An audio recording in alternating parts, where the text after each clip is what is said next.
começando mais um episódio da nossa série Qual é a Sua História? E eu quero primeiramente agradecer a cada um de vocês que tem acompanhado os nossos episódios, que tem feito comentários aqui no nosso canal, que está curtindo, compartilhando e acompanhando essas histórias que nós estamos trazendo aqui. Então, minha gratidão a cada um de vocês e um beijo muito especial. E hoje eu estou trazendo mais uma convidada comum / extraordinária, que veio diretamente de São Paulo, especialmente para gravar conosco e contar as histórias que ela tem aprendido por aí. Estamos começando mais um Qual é a Sua História?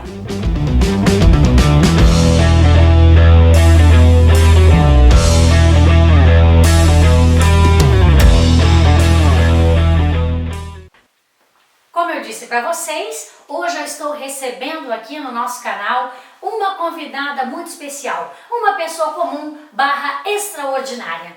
Ela que é atriz, ela que é contadora de histórias, que também tem o seu canal no YouTube. Estamos recebendo hoje Jo Jorvino. Jo, e eu te pergunto, qual é a sua história? Ai, ai, ai. São tantas, mas tem uma muito especial. Que na verdade não tem um nome, é uma história de borboletas que a minha tia me contava num tempo muito difícil. Ela sempre dizia que as borboletas só não voam se elas não quiserem. Então ela sempre inventava uma história e sempre que ela inventava essas histórias, as borboletas estavam lá, tanto que eu sou apaixonada por borboletas por conta disso. E essa história que minha tia contava, ela veio porque na adolescência, né, aos 12 anos eu era minha virada no giraia. Era aquela adolescente, sabe, que achava que era dona do mundo, que você podia tudo, né, que você era o máximo. E minha tia falava assim pra mim, assim, um dia tu vai quebrar a asa. Se você não souber voar pro lugar certo, você vai quebrar a asa. E ela falava assim, e eu espero que isso aconteça. Uau! Porque borboleta que não sabe voar, parada deve ficar. Ela dizia? Ela dizia muito. Olha que coisa linda, a tia usou histórias a partir da borboleta e na verdade eram histórias pedagógicas para ajudar a formar o seu caráter, formar o indivíduo que você estava se tornando. Exatamente. E ela fazia de propósito, ela tinha noção, né? Eu acho que sim, eu acho que ela falava assim, meu Deus do céu, eu peguei essa tranqueira, porque ela me tirou da minha mãe. Ah, tu foi morar com a eu fui morar tia. com a minha tia. E eu fui morar com a minha tia porque assim, há uns 12 anos de idade, eu já era considerada alcoólatra. Eu bebia muito. Então, eu abusava da forma do não saber viver. Eu não sabia viver. Aos 12 anos? Aos 12 anos de idade. E aí minha tia via aquela construção de autodestruição, né? Aos 12 anos, uma autodestruição. E assim, acho que eu tinha 12 anos, acho que eu estava na 4ª série, 5ª série, sei lá. Porque eu só repetia, gente, eu só repetia de ano. E era muito engraçado porque assim, eu era burra da sala de aula. Porque eu não sabia nada, as coisas não chegavam em mim. E aí eu tinha muita dificuldade, então eu repeti o primeiro ano, aí eu fiz o primeiro ano de novo, aí depois eu repeti aí eu passei, aí eu fiz o segundo, aí repeti o segundo de novo, aí repeti o segundo de novo, aí eu fui pro terceiro. Aí eu já odiava a escola, com todas as minhas forças eu odiava a escola. Claro, na quantidade de tempo que você podia estar formadinha. Eu odiava, a escola era algo que não chegava em mim, meus professores não chegavam em mim, eu tive uma professora que ela era tão ruim, que quando meu filho foi para essa escola, eu descobri que ela estava lá e eu tirei o meu filho. Porque eu não queria que meu filho tivesse contato nenhum com ela. Então, para você ver o quanto é importante. Mas ela não era uma professora ruim, ela era uma pessoa ruim. Ela era uma pessoa ruim, mas eu acho que ela era professora também. Porque hoje eu sou arte educadora, eu fui para a sala de aula, né? Trabalhei 8 anos na educação infantil. Então, você consegue entender o que é um professor ruim e uma pessoa ruim. Eu acho que ela era as duas coisas. E aí eu tinha aquele pânico de escola, eu não gostava de escola. Mas espera que eu fiquei curiosa, como é que uma menina, uma criança de 12 anos, já tem todo esse histórico e tem acesso ao álcool e já está sendo vista como uma pessoa que não sabe viver a vida. O que aconteceu nesse processo? Acho que o que aconteceu foi, na verdade, a vida me levou para este lugar, né? Eu sempre morei dentro de uma comunidade. Minha mãe, ela tinha 3 filhos e muita dificuldade para cuidar desses 3 filhos. Meu pai, eu não lembro muito do meu pai, eu tenho apenas uma memória afetiva do meu pai. E era minha mãe, tudo era minha mãe. Então, eu fui crescendo dentro de um ambiente que eu via aquela mulher fazendo de um todo para cuidar desses 3 filhos. Tanto que os meus irmãos, eles começaram a trabalhar muito cedo para ajudar a minha mãe. Então, eu sou a caçula e meus irmãos começaram a trabalhar porque eles precisavam ajudar a minha mãe. E eu nesse lugar, né, de muito nova, vendo minha mãe passar por tudo que ela passava, a gente tem uma situação de que minha mãe, ela trabalhava numa empresa e ela não comia o lanche dela, o café da manhã dela, ela embrulhava, colocava num saquinho para trazer pra gente, que às vezes era a única janta que a gente ia ter. Uau. Era a única comida que nós teríamos. Ela quase foi presa, quase foi mandada embora da empresa, quando pegaram ela levando, né, esse alimento, porque o alimento era para comer lá. E ela disse, Mas ela não estava pegando comida de ninguém. Ela não, era dela, era aquilo que ela não comia. Aquilo que ela não comia, ela colocava na sacolinha, embrulhava no papelzinho e trazia pra gente. E eu lembro que quando ela chegava, os 3 iam direto na bolsa dela, porque a gente sabia que ela trazia, né? E de repente ela não pôde mais trazer. E aí, acho que toda essa história, todo esse contexto, né? E outras coisas que foram acontecendo na minha vida, no decorrer do tempo, me fizeram entender, assim, chegou um tempo que eu não tinha uma aceitação de mim mesma, né? Aconteceu algo na minha adolescência que eu gostaria de não dizer, tá bom, né? Mas depois que isso aconteceu, eu vim com aquela coisa, será que a culpa é minha? Eu tinha um ódio, mas eu tinha aquela coisa também, será que a culpa é minha? Será que eu fui culpada? Então eu precisava tirar isso de alguma forma. E aí eu tinha os meus amigos, e os meus amigos eram amigos de balada. Então eu ia aos 12 anos para baladas que eu nem podia entrar, mas eu entrava. E eu bebia e começou. Você buscou nessa idade já um lugar para se esconder, para se anular, para sair desse mundo que você via da realidade? Você já buscou na bebida nessa época? Eu acho que era a mutilação de mim mesma. Porque a impressão que eu tinha era assim, eu sou incapaz. Porque nada do que eu fazia dava certo. Aos 12 anos, o pessoal, amigos meus, né, ou pessoas da escola, pessoas que eu tinha contato, estavam, né, ali dentro da escola, seguindo o percurso normal. E eu não conseguia ir. Eu tinha paralisado ali, eu não conseguia. Então eu não era uma boa filha, eu não era boa na escola, eu não era boa, assim, eu não era uma boa irmã, porque eu batia nos meus irmãos mais velhos. Né? Os meus irmãos sofreram muito no meu irmão, gente. Até hoje eles falam que a caçulinha socava os 2. Então assim, eu não era boa em nada. E foi nesse momento que a sua tia levou você a morar com ela? Isso. Ela te viu e te levou? Tua mãe falou, não, leva porque tá difícil? Foi ela. Minha irmã já tinha passado uma temporada, um tempo com ela. E quando ela viu toda aquela situação, ela foi na minha mãe e falou, eu vou levar sua filha embora. Eu vou levar essa menina embora, ela vai ficar um tempo comigo. Também morava na comunidade? Não. Minha tia morava em São Paulo, numa casa bem bacana, né? E ela me levou. E aí quando eu cheguei lá, ela fazia de um todo para que eu me sentisse parte daquilo, né? Que eu fizesse parte da vida dela, parte da casa dela.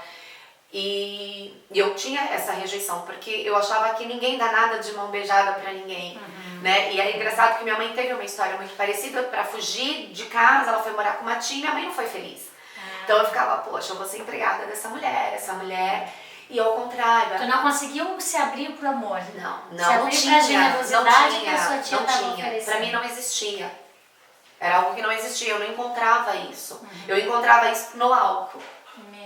No álcool eu encontrava, porque parece que a gente...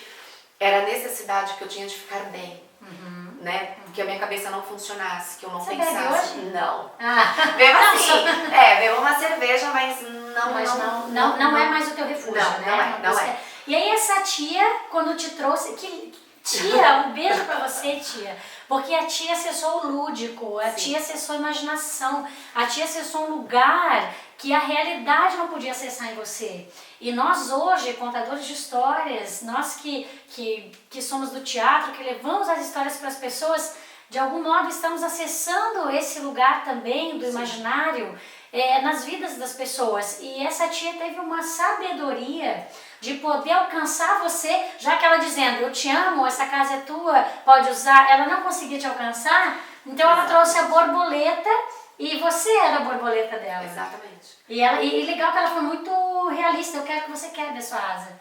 Você vai quebrar e eu quero que você quebre. Porque podia ter aquele cuidado, não, por favor. Não teve, ela sempre foi assim. Porque eu acho que isso funcionou. Eu acho que exatamente isso funcionou. Ela entendeu que não adiantava, ela não estava conseguindo acessar você. E ela disse, então tá, então tomara que vai quebrar e tomara que quebre, tô aqui esperando. E tu, né? De certo você gostava também do desafio, do obstáculo, e ali você conseguiu desenvolver.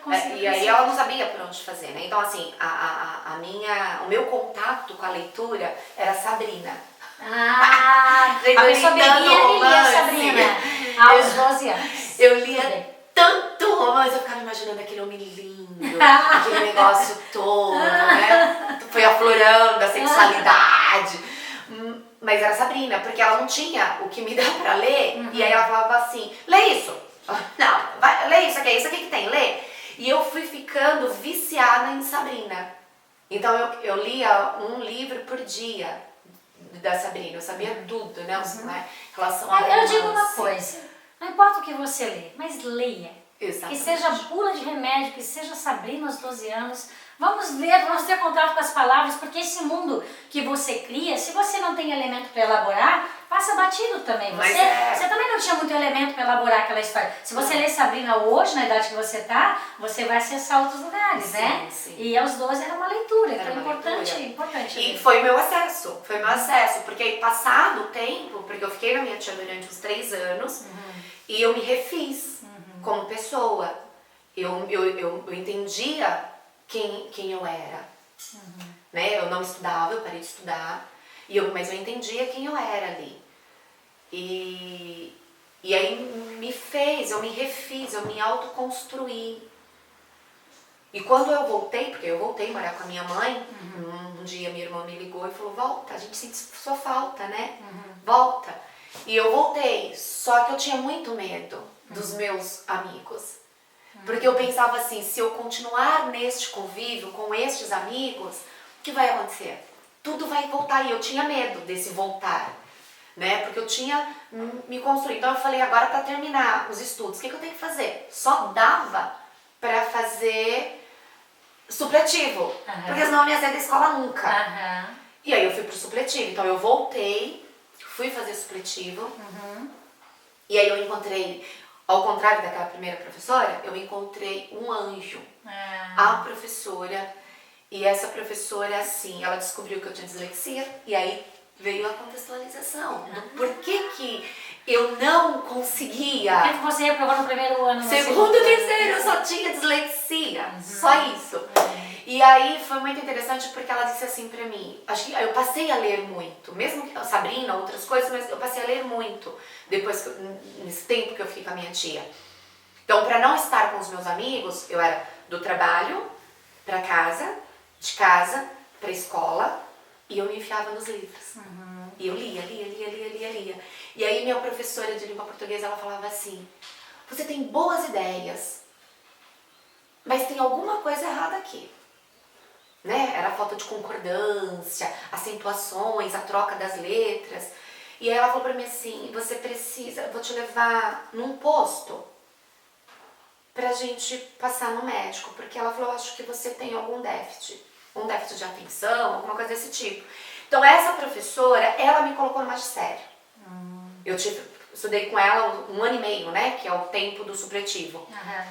E no segundo ano ela falava pra mim assim, faz Cefam. Cefam era Centro Educacional, era uma formação, o técnico do magistério. Tá. Que é o curso técnico, o ensino médio do magistério. Aí ela virou pra mim e falou assim, eu acho que você tem tudo pra ser professora. Eu falei, professora, eu odeio escola. Eu falei, como que eu tenho tudo pra ser professora? Eu já fui expulsa de 2 escolas. Eu odeio escola, não tem nada a ver comigo. Ela falou, você tem tudo pra ser uma boa educadora. Ai. E aí ela investiu em mim, porque ela começou a estudar comigo em outros momentos. Ela fez a minha inscrição pro Cefam e ela foi no dia da prova. Eu cheguei pra fazer a prova e eu pensava assim, eu não vou passar nisso, eu não vou conseguir passar nisso. E ela estava lá. E aí quando eu olhei pra ela, eu falei, mas o que você tá fazendo aqui? Ela falou, eu vim te acompanhar. Que legal. E aí eu passei. Passei e fui pro magistério. E ela deixou de ser tua professora? Deixou de ser minha professora, né? Aí fui pro magistério, do magistério pra pedagogia, da pedagogia.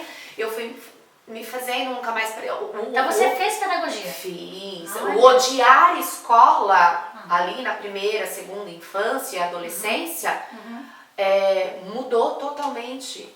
Porque eu passei a ser apaixonada por estudar. Mas é tão importante isso que tu estás falando, Jô, porque é isso, né?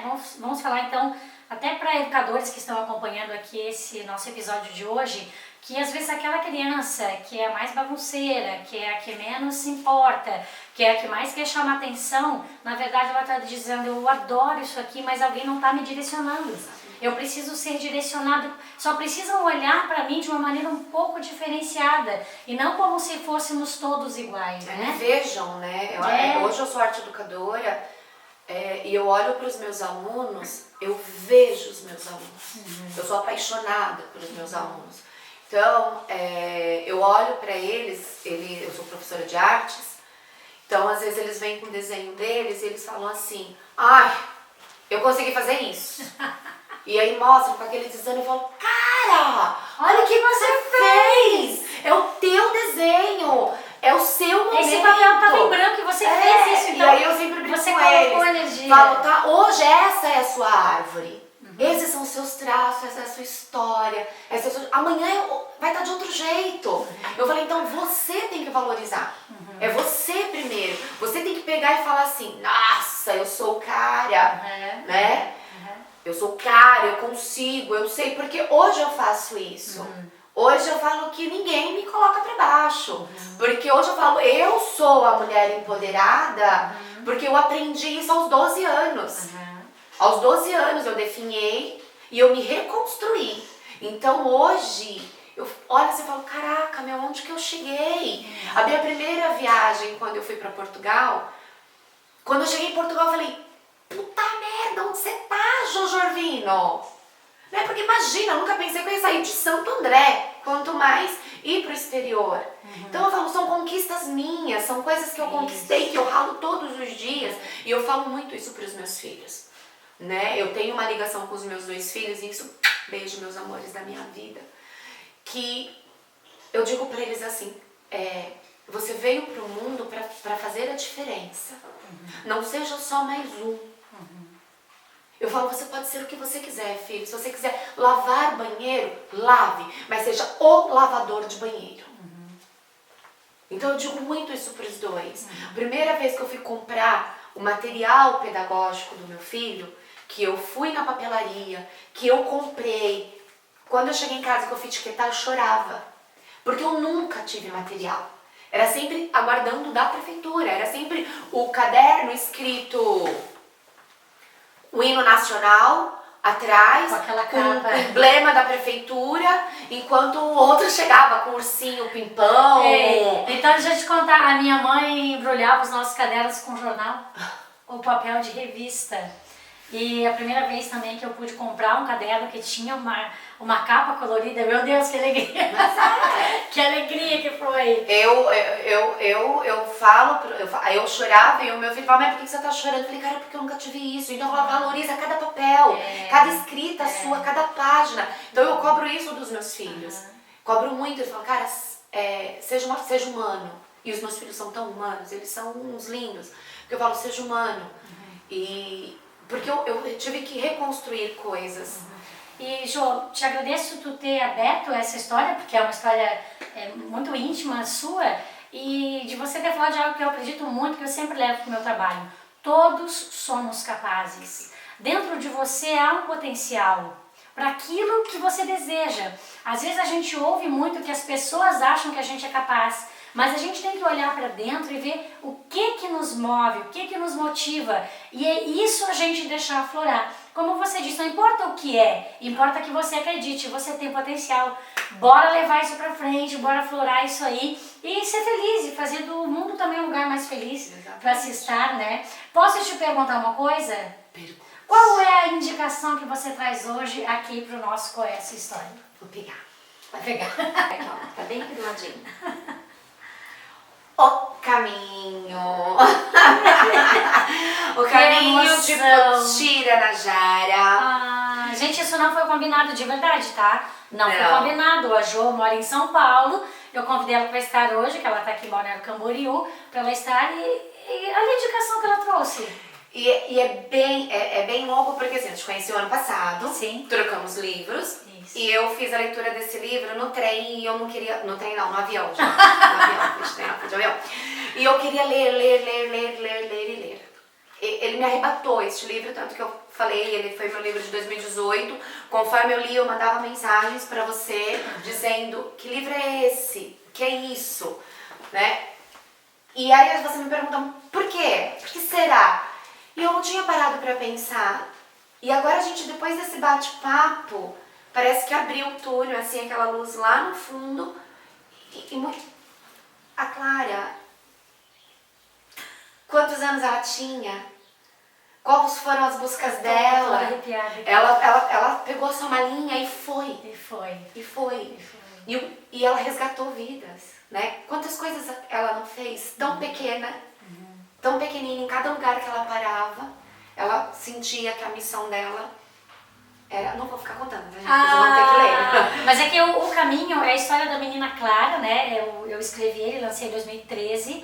E a Clara, ela sai de casa um dia com o ímpeto de que ela precisa partir. Então ela sai com a sua malinha e vai pelo caminho. Nesse caminho ela encontra algumas pessoas. E nesse trato com as pessoas, só quando você lê pra você saber. Só quando você lê. Mas eu gosto de dizer vale a pena, porque que o mote, né, é você entender que você pode fazer algo por alguém. E ele é poético, ele faz várias intervenções com personagens que fazem parte da nossa vida de infância, da literatura, né? Aparecem vários personagens que você fala, nossa, pera lá! Então, é um livro que foi o meu livro de 2018. Poxa, que legal. Ele foi embora para Portugal, o meu primeiro. Agora eu tive que pegar outro, Petira, porque ele está em Portugal e o meu filho utiliza ele para trabalhar com jovens. Olha só. Então, bem bacana. Que legal. Poxa, eu que recebi um presente tendo essa indicação. Tem um dos episódios, acho que é o terceiro episódio aqui desse canal, eu falo do caminho também, mas pra mim é uma emoção saber que a Jo teve acesso ao livro no ano passado, 2018. Ela chegou aqui em Balneário, quando ela me viu, ela falou, o seu livro foi o meu livro de 2018, foi o livro que marcou a minha vida, eu li muita coisa, eu dei muitas oficinas, em todas as oficinas eu indiquei o seu livro, e agora eu chamei ela pra gravar e ela traz a indicação também do meu livro, O Caminho, que eu tenho tanto carinho por ele e, meu Deus, me emocionou, me deu um baita presente. Obrigada, querida, obrigada. Mas eu quero que o pessoal continue te acompanhando. Pode falar aí quais são as suas redes, onde o pessoal te encontra. Deixa eu pensar. Eu sou a Jo Jorvino, né? Então, no Instagram é @JoJorvinoOficial. No Face, Jo Contadora de Histórias. E no YouTube, Jo Viajando nas Histórias. Então tá bom, que maravilha, muito obrigada por abrir as suas histórias para nós. Obrigada por nos fazer conhecer um pouco dessa sua tia, dessa sua professora que trouxeram uma transformação para você. E eu amei a sua indicação. Vale a pena. Então eu e a Jo desejamos para vocês muita arte, amor e afeto. E eu te pergunto, qual é a sua história?